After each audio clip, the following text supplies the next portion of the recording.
Welcome, Cal, and hello to everybody that's here. I'm really glad to have you.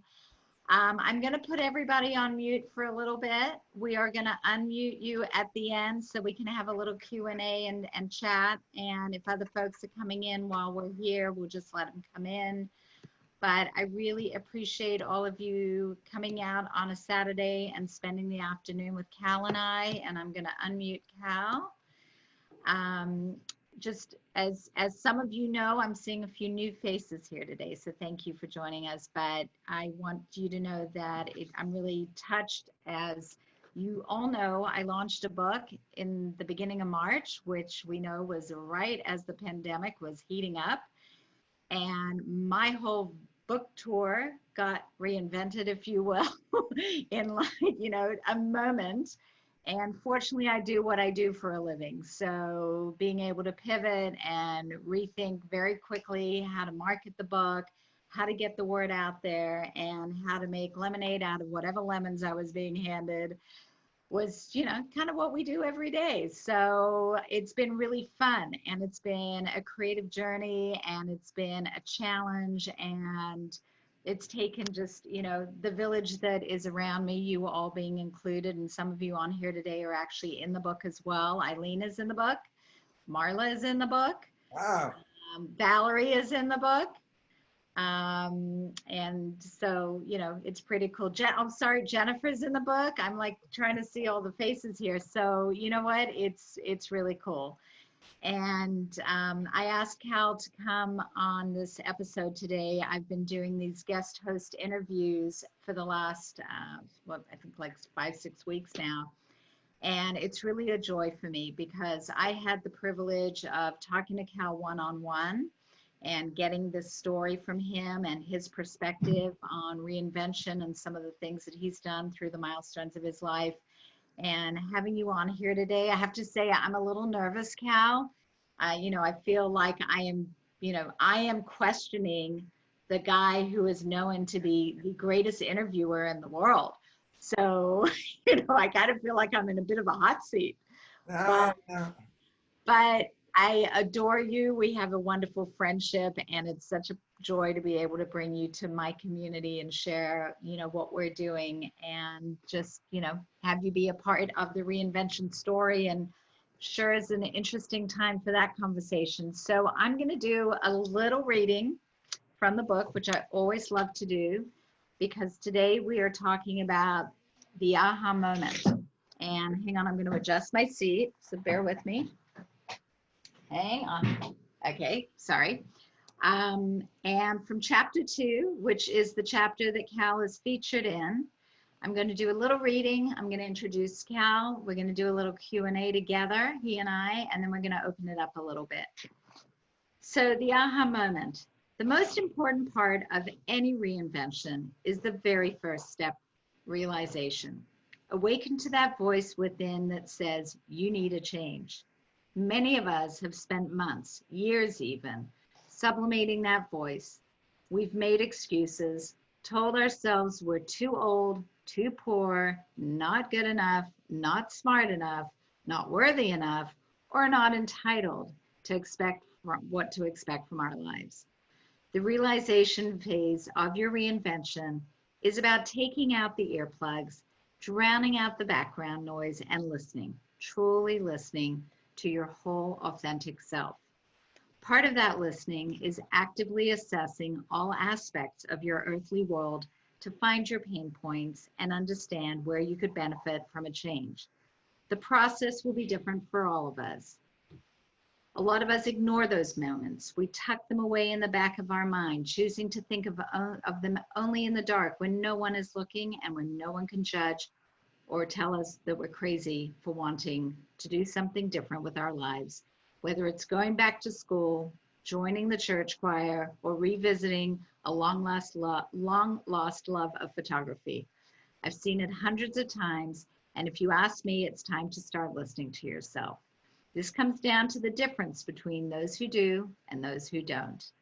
Well, Cal is one of those who did and who does, and I'm just thrilled to have you here. I'm going to give a little introduction to Cal. You all probably know a little bit about him, but I'm going to share a little bit more.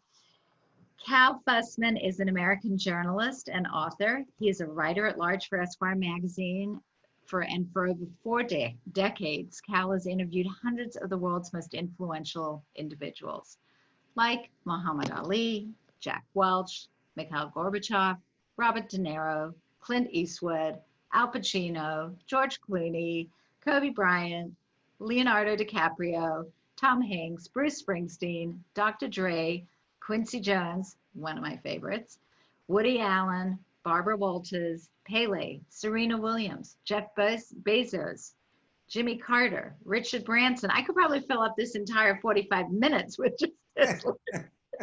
And the list goes on.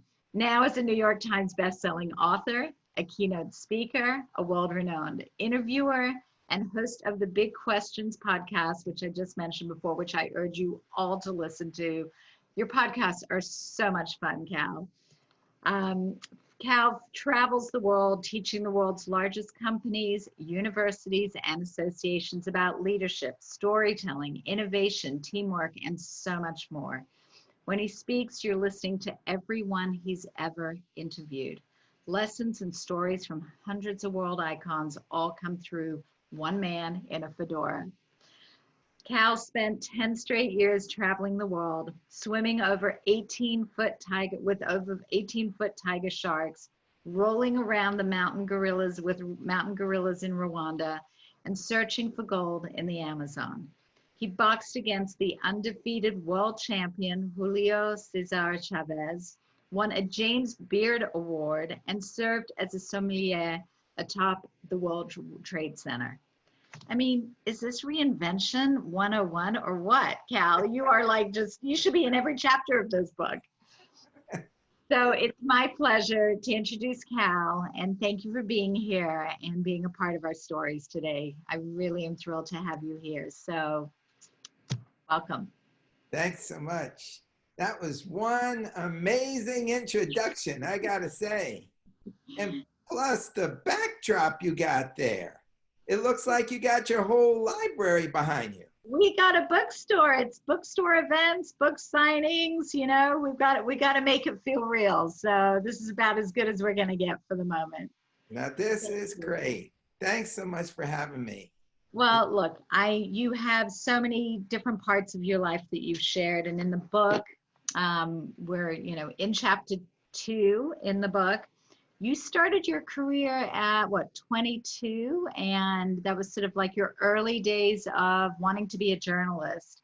You started at the Miami Herald, then you went to the St. Louis Post-Dispatch, and then you had this pivotal moment and something that occurred that we actually talk about in your book that made you move to New York.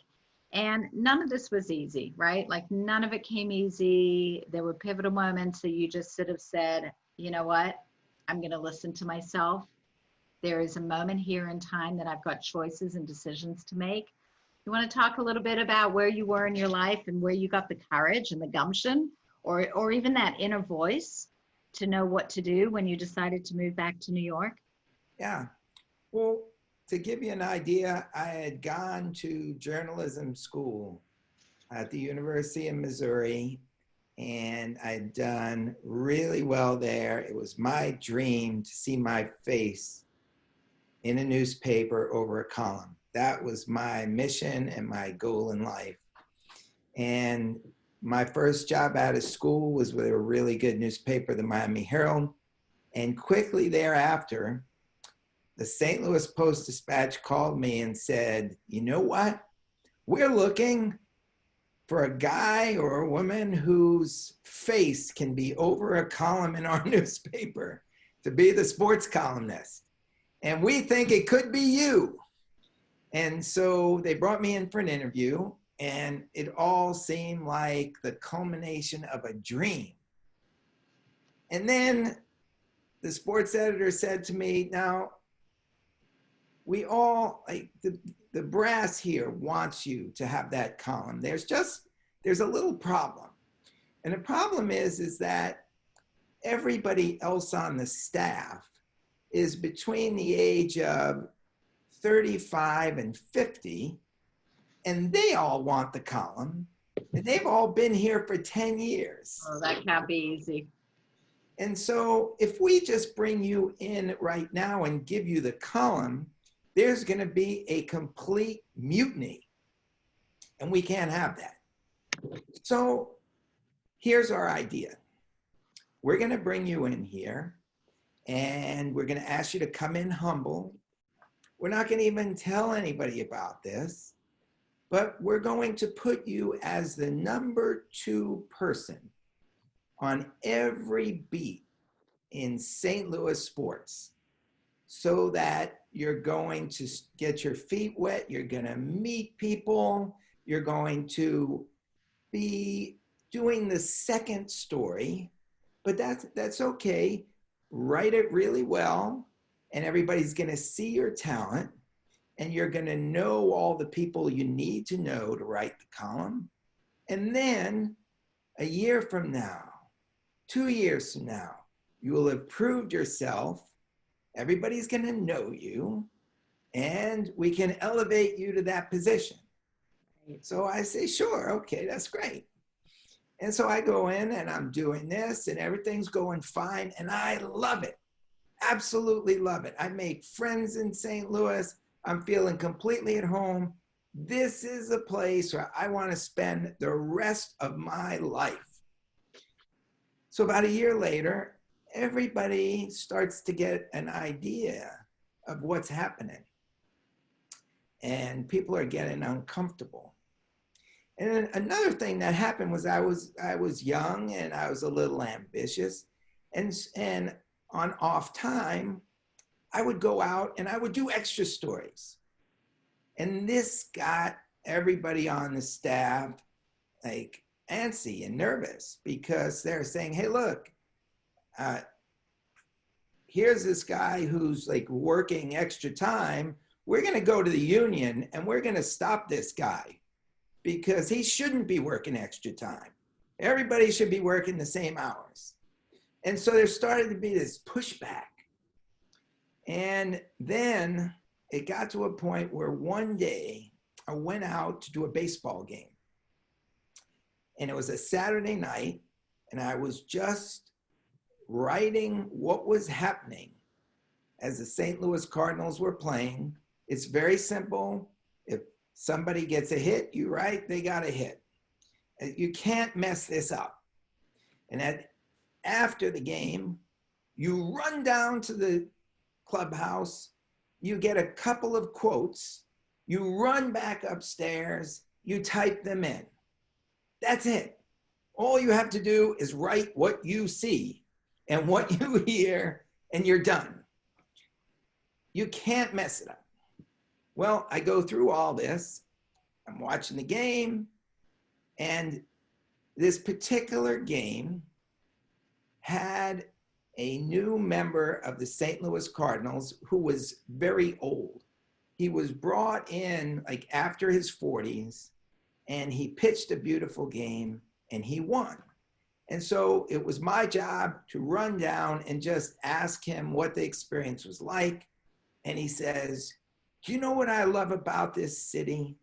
I came in here, everybody knows how old I am, but nobody has ever talked about age. Not one person. They just only wanted to see what I could do out there.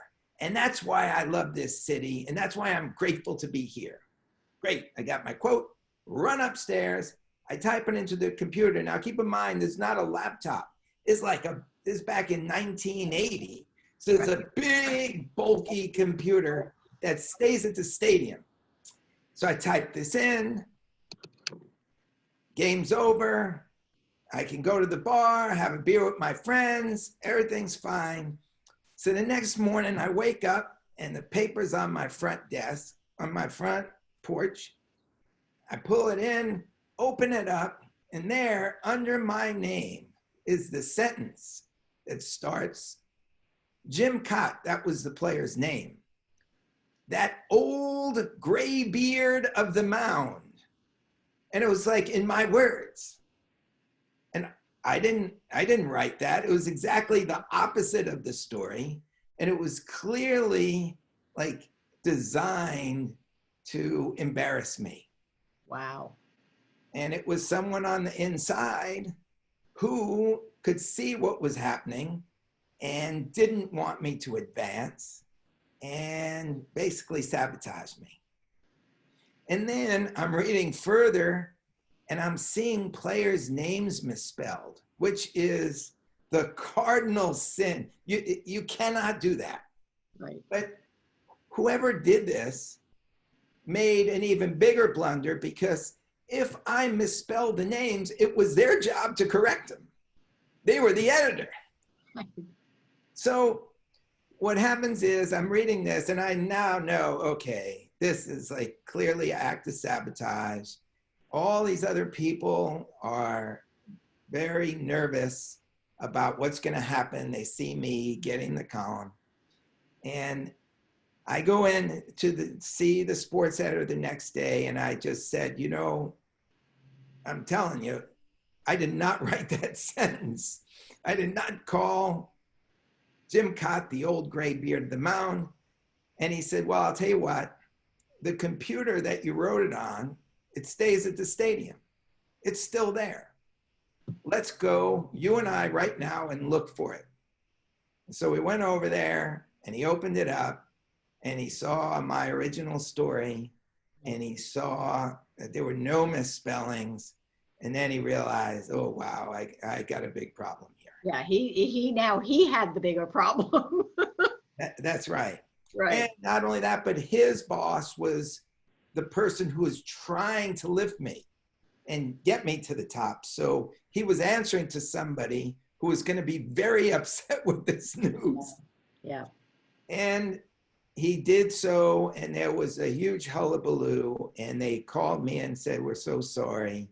And look, you're doing great. Just stick this out and you'll get exactly what you want. We want you to be the columnist. And I just realized at that moment a couple of things. One, did I really want to be in that place? Even with everybody realizing the mistake that they made. And then number two, something hit me that, okay, they're basically saying, yes, Cal, you can have your dream. And that was what really got me, because I thought, okay, next Tuesday I can have my dream. But what does that mean for me a year from now, 2 years from now, 10 years from now? I'm just going to be doing the same thing over and over and over again. And I just, in a finger snap, just said, I got to go. And everybody called me up to apologize and try to convince me to stay. But my mind was made up. And there was a guy in New York who was running a startup sports magazine to compete with Sports Illustrated. And I called him up and I said, hey, if I come to New York, will you make sure I don't starve? He said, sure, come on down.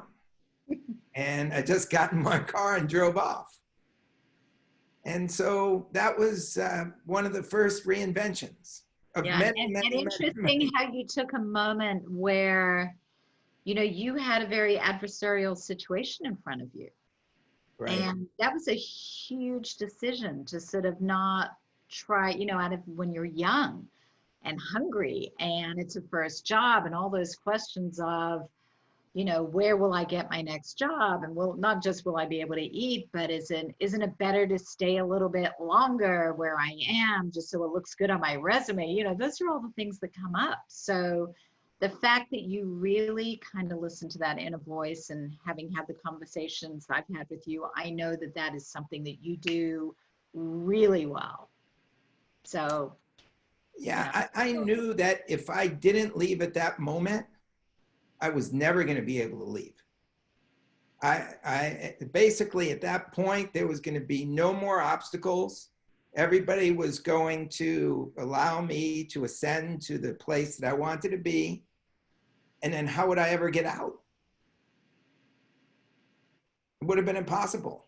Right. So that decision is the reason that you're talking to me here from LA with all those things that you described at the beginning of our talk Right. having happened. And if, otherwise, I would have still be at that same newspaper, Right. still there on Saturday night writing that story. I don't know. I'm not 100% convinced of that, but certainly your life would have taken a lot of different roads to maybe get somewhere else. And, I think that those aha moments that we talk about are the ones that you have to listen to. And the ones that, you may not have realized what was really happening then, but you do now. And you've had so many moments along that in your journey. I mean, you traveled the world, you followed your heart, you've had these extraordinary, I'll say, romantic life moments where, they make movies out of some of the stuff that you've done, right? Yeah, but the thing about it is it's very easy. St. Louis is like a great place to call home. Yeah. It would have been very easy for me to stay there and just ride it out. But it's like you say, you just feel that twist that just says, no, you got to go. And the good thing about once you feel that twist, you can feel it all the time. And once it works once the first reinvention works, it can happen again and again and again and again. And I found that to the largest degree after the Great Recession in 2008. That looked like the place where they were finally going to trip me up and take me down. And how ironic the parallel of what people are experiencing right now. Maybe you can talk a little bit about that moment in time, because look at the impact, it's what we're going through is going to have on us, and the comparisons that people are doing to moments like that. Yeah, and you know what? This really is, I think, the beauty of your book. While you have to do that first reinvention to have the confidence to do it again, and then after you've done it 2 or 3 or 4 times, at that point, you can do it again. Yeah. And the beauty of your book is that you're seeing so many people have done it, so you can kind of ingest all those experiences and use them to create your own confidence. Yeah. But this would probably be the hardest one for so many people. And for me, I look at it as like the biggest opportunity. Great. Because everything is going to completely change. Look, where you're sitting right now in front of this magnificent library. That wouldn't have happened if you were doing your book tour the way you were going to do it. And I think this now is the future. And I'm noticing the interviews that I was doing, the podcasts that I was doing face to face, now they're being done over Zoom or through Google Hangout. And I, before the Great Recession, was computer illiterate.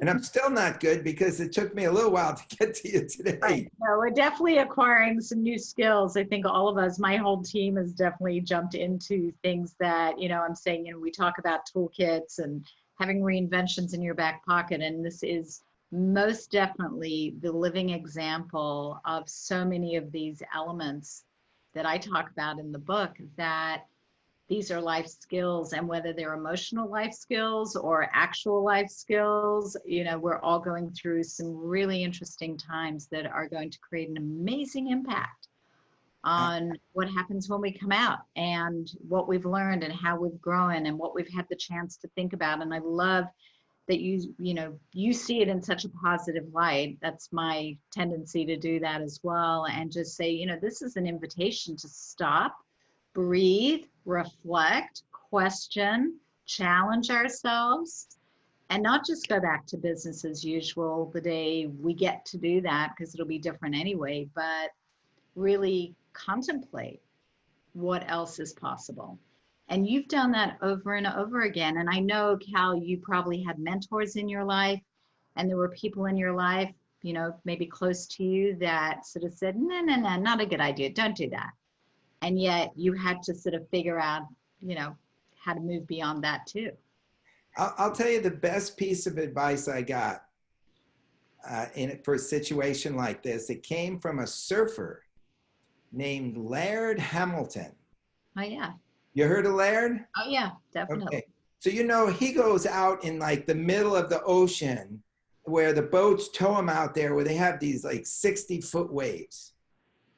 And I said to him, like, what happens when it makes you cringe when you see somebody go down in a 20-foot wave? What is it like when you go down in a 60-foot wave? How do you possibly survive? And he said, this is the way I approach it. I don't even keep my eyes open to see when I go down, because I'm being thrown around like some underwear in a washing machine. And I have no control over that washing machine. It makes no sense to waste any energy whatsoever. And so I just keep my eyes closed and I don't waste any energy, but I'm waiting, because everything needs to breathe. Yeah, I need to breathe and I got to get back to the surface, but that wave needs to breathe too. Same way you see a wave hit the shore, it exhales, then it's got to come back and it inhales. And he said, I am waiting for that wave to take a breath. And it always comes, and there's going to be a moment where you could just feel the pressure start to relieve itself, and you have that window. And that is when all your energy goes to the surface. And so that's pretty much the way I've been approaching this virus. Just being very calm, because I was not calm in 2008 when the Great Recession hit. I was really panicked, and with good reason, because everything was going great. And then all of a sudden, all the magazines that employed me started firing people. The book publishers weren't buying books, and they were laying people off, and there just seemed to be no place to go. But the whole process took me toward public speaking, and a whole new form of business was placed in front of me. And what I realized is, if I had wanted to write for a magazine, there were a few magazines I could write for. But now that I was speaking for businesses, the numbers multiplied. Right. There were hundreds of companies that would be happy to have me come in. And you know what? Now there's going to be tens of thousands of companies who I could reach the way we're talking now. Exactly. So they may not be paying any money now, because from what I'm hearing, everybody's just holding on to whatever income they have to ride this out. Right. But with time, that wave is going to breathe, and that's going to be the time to shoot to the surface. Yeah. And look, you've been able to now create this incredible podcast. And Cal, you're known for your questions. You're known for your interviews and your uncanny ability to extract some pretty extraordinary stories out of people. I mean, you've got your Muhammad Ali story. I mean, there were so many. We could sit on here for hours, but I think it's really interesting because you're not just a journalist and you're not just recounting other people's information. I've worked with great people like Bob Greene, who was a former client and Chicago Tribune columnist from way back. And I Right. worked with him on his book tours when I was doing PR 20 plus years ago. And I just remember he was shy and he was quiet and he was extraordinary on a piece of paper with a pen. But you put him in front of an interview situation and he was really uncomfortable. He was genuinely that guy. And Wow. it was a very interesting early day lesson for me to recognize that not everybody that has a way with words on paper actually knows how to express them verbally. You know, you're the extreme opposite of that. And you've been able to not only hone your craft to really just not capture someone's story, but get them to share, get them to talk, get them to open up to you. And now you've pivoted and added another, another tool to the toolkit, if you will. And this podcast, Big Questions, is another outlet for you to really have those. And I know you were interested in people's stories and you're able to really capture that. So maybe talk a little bit about what it was like. Did you always want to have a show, or was this kind of this, oh God, I've really got to figure out how to get out from behind the camera to kind of in front of it, if you will? Yeah, and that was it all happened without me being ambitious about it, because I was asked to go on Tim Ferriss's podcast, and we sat down, and he just started asking about stories, and so for like 3.5 hours, I just told him stories, and then when we got done, he said, "You got to have a podcast." And I was such a technophobe that I said, I can't do that, because I saw him checking the audio levels and like doing the work on a recorder. And I thought, oh, that's just too much for me. And it took about a year and a half, and he kept hounding me, do the podcast, do the podcast. And then finally he said, okay, look, you have breakfast every morning with the broadcaster Larry King. Just interview him and send me the tape, and I'll put it on my podcast to Love it. prove you can do this. And that's just what happened. And he was right. As soon as we did it, I said, oh man, why didn't I do this a year and a half ago? And that's like, there's a big lesson there. And I think the hugest obstacle that has to be overcome is quite often we think of ourselves by our job title. Mm. So if you had asked me in 2007, all right, Cal, who are you? What do you do? I would say, well, I write a column for Esquire called What I've Learned. And I interview everyone from Mikhail Gorbachev to Muhammad Ali. But it was always, I write for Esquire magazine. It wasn't, I am a storyteller. I am somebody who asks questions in a unique way. And just those two things make me somebody who a lot of different people would want to have in their lives. But when you say I'm a columnist at Esquire, it kind of boxes everybody else out. Right. They don't know what to do with you at that point. Yeah, you work with Esquire. So what do I need to do with you? Right. It's a very different positioning.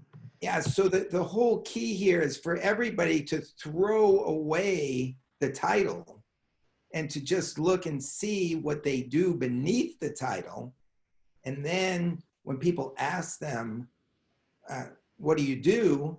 Describe who they are at the root, at the base. And I think people will find they have many more talents than they're letting on. That's an amazing way, and it must be kind of the secret sauce of the way you approach the conversations and the questions that you ask people, because you don't go for the tell me more about why you're a boxer. you ask the question, who are you? It's kind of funny. I have a chapter in the book called Hello, Are You Still in There? And if we're not asking ourselves again and again and again at 30, 40, 50, 60, 70, hello, am I still in there? We're not allowing ourselves to connect with our true selves and who we are and what are our values and what are our passions. And if we get to live life based around that, then that's really extraordinary. Yeah, and just think of the detrimental effects that it has on people who say work for a company for 35 years, gave that company the best years of their life, and then if they get laid off or fired, they think, oh, I'm nothing. Yeah. They're not nothing. Right. They are everything that they were doing on that job. And it can be applied to so many different situations. Yeah. So a lot of it is how we think of it. I've had many conversations with friends who over the years, they do it for exactly that. They see themselves as I'm this, and you see them for a much broader perception of what they are, what they're capable of, what they know, their knowledge base. And people attached to titles who are, leaving big companies. We just had Brad Jakeman on here a couple of weeks ago, who was the former president of PepsiCo. And we had this whole conversation about what it was like when he left there and suddenly wasn't getting the phone calls because it wasn't Brad Jakeman, president of PepsiCo. He wasn't getting the invitations anymore. We had Stephanie Sperber on, who was at Universal with this big title. Look at me, I'm the president and CEO of my own company. Not the same big title as the big title at PepsiCo.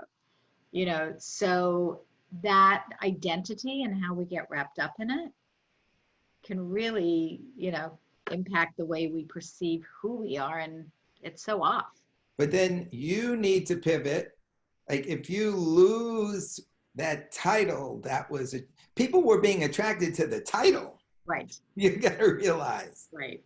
And if once that title is gone, then you kind of need to pivot and let everybody know what you do. And that was the beauty of having the podcast for me, because now suddenly I could actually tell people, or even better, show them exactly what I do or what I'm capable of doing. And so after I started putting out my podcast, a lot of people started calling in, asking if I would come and speak. It never would have happened if I had just sat back and didn't let people know what I was up to. So it becomes incumbent on the person to take the step forward, to not feel, oh man, I just lost that title. I'm nobody now.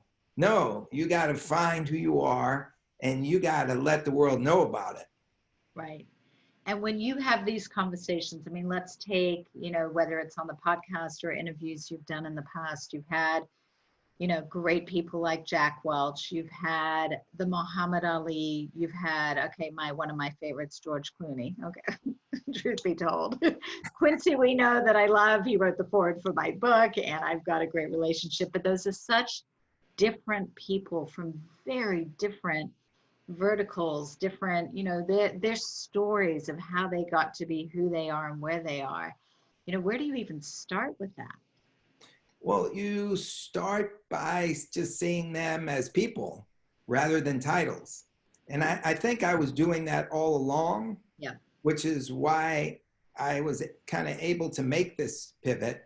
But the more we're talking about it, the more I think if everybody should realize that if they just somehow, even if they still have the title, if they just throw it away, they'll be thinking of themselves in a wider way.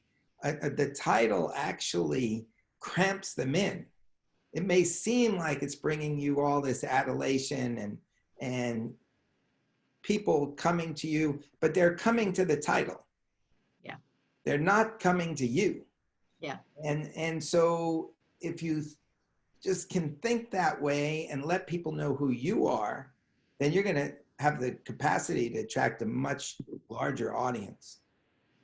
So do you have a favorite interviewed, not person, but, you know, I mean, we all have our favorites for whatever reasons, but a favorite interview, one that you were surprised, you know, you probably asked a lot of hard questions and you maybe got people to open up in ways even you were surprised you'd get away with, or moments that you kind of go, this was really the pinnacle of my interviewing skills in my life. You know, like, what was some of those highlights?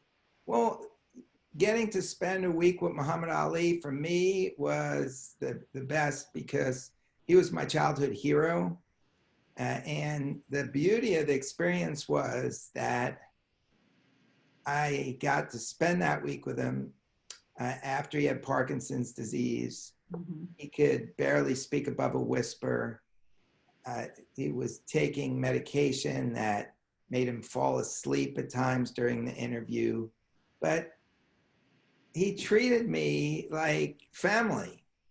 And it was so great having your childhood hero treat you even better than you felt when you saw him on a big screen in a theater fighting or on a TV screen.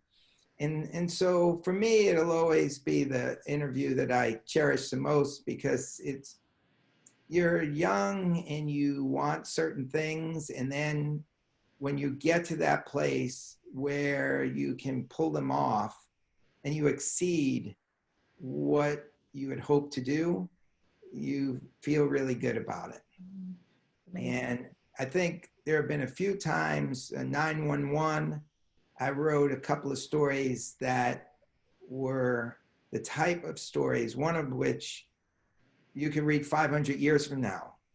If you want to know what it was like to be on the 83rd floor of Tower Number 1 of the World Trade Center, the experience of Michael Wright coming down and surviving after the tower fell on his head, it will live as long as people are reading. Yeah. And so I take great joy out of stepping up in those moments, which is probably why when this whole coronavirus thing hit, I was already attuned to, okay, how do you get the most out of this? As opposed to, oh my God, what am I gonna do? This can ruin me. It can take us all down. My thinking is completely the opposite. So what have you done? What are some of the things that are getting you through the days and the weeks and at this point the months? Well, the crazy thing is, right before this, some friends of mine, I think you might know them. It's the founders of Summit. Oh yeah. Okay, so it's this company that builds a home for entrepreneurs. Yeah. And they were it was the company that gave me my start to speak on a cruise ship. Yeah, I was there. And there you go. And so what happened is these guys were writing a book and with another writer, and it didn't work out. And they called me up and said, like, we got like a really tight deadline and the book needs to be rewritten. Can you help us? So I'm thinking, my God, these people gave me the start for me to pivot and reinvent myself. I got to jump in and help them. And there was not much time to do this. And so I said, okay. And I basically barricaded myself in the bunker and rewrote this book for them. So the whole time, I didn't even know, I haven't really been that aware of the virus. I would have been in the bunker anyway.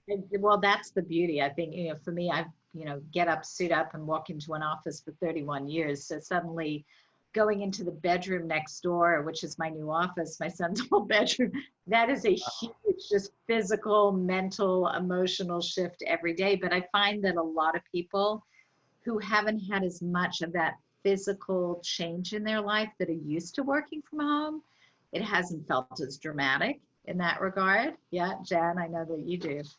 Yes. I know that we're starting to run out of time, which makes me sad because I feel like I could sit here for hours and ask you questions and have conversations. But I do want to just see if anybody has any questions. And Cal, if there's anything else you want to share, I'm going to stop asking questions. But you can either put it in the chat or you can raise your hand because it's not too many of us and I think it could be manageable. I see that Jennifer wanted to know just when you were talking about Michael Wright and the 9/11 column, where is that article? How can she find that? It is, I think you can get it on esquire.com. Okay. And it's Michael, W-R-I-G-H-T. And it's, yeah, if you just Googled his name and Esquire, it would probably come up. I think I also put out a copy on Medium last September, so you might be able to find it there. And it's just his telling of the story in his own words. Wow, amazing.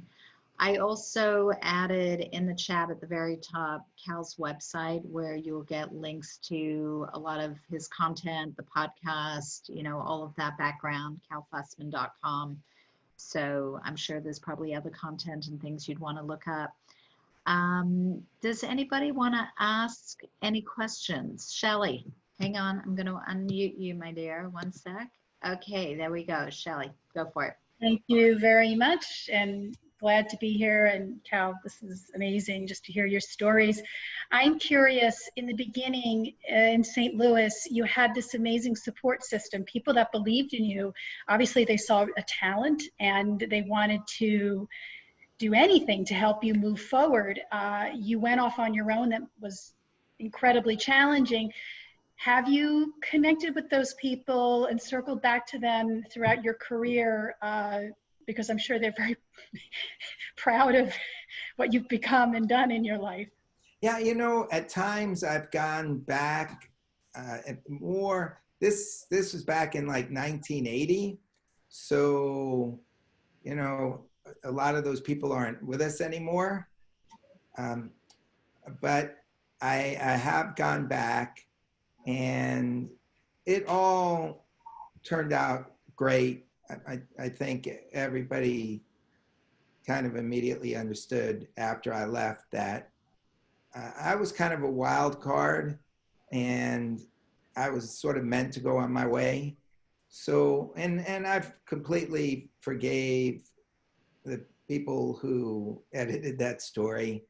And I hardly tell it. I just brought it up today, and Kathi, it was highly unusual that I tell it because I never wanted to embarrass anybody, but it really did get to the bullseye of my first reinvention. Yeah, so it did. It was a very pivotal moment, and one where you could have taken that in two very different directions. Absolutely. And my life at that point either was going to fix me in one place or spring me. And I just chose a trampoline. Yeah. I love that. That's a great metaphor, great expression. Anybody else want to ask any questions? Or I know we've got some sweet comments in here just in terms of feedback, and Deborah says she could listen to you forever. Howard shared, I guess the article was Cocktails Before the Collapse. Is that? That's a second one. And that story is about an experience I had, which you mentioned, at Windows on the World, which is at the top of the World Trade Center. And I trained to be the sommelier there in the lead up to 9/11. And I mean, I spent like 1.5 to 2 years going into the restaurant, and like they had like the best sommelier in the world was my mentor. And I went around the world tasting wine, learning all about it. And for one night, I actually was the sommelier there. And I like had to know like all 1,500 wines on the menu. I really learned it and executed it. And the whole thing was to write a story for Esquire magazine. And the editor pumped like a lot of money into this story.